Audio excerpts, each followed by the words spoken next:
What do you think really the change in the Arab Spring, the revolutions that happened recently, what do you think that opens some other doors? A lot of activism that comes from young people, often college students, and there's a reason for that.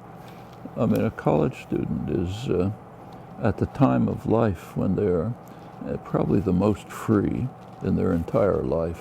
You're with a group of people who you can interact with, which is the way ideas develop and are created. It's kind of the optimal situation for engagement, serious consideration of issues, and activism.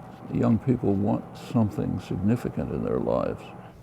Younger people often kind of spearhead activist engagements.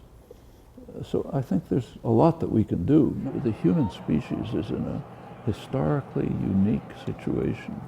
We have to decide right now whether our grandchildren are going to have a decent world to live in. I mean, we're entering a period of the likelihood of extremely severe damage to the basis for human life.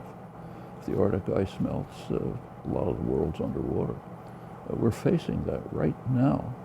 The other danger is nuclear war.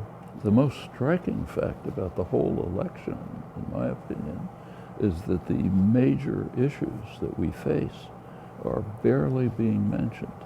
On the Republican side, not at all.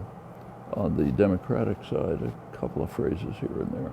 I might add that it is very commonly argued that there are no limits to human intelligence. We're radically different from any other organism that's ever existed.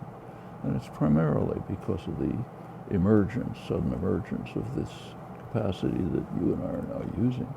So linguists are, at best, scientists who are trying to figure out what this is, what's its nature, and how's it used, how did it evolve. Languages change, but they don't evolve.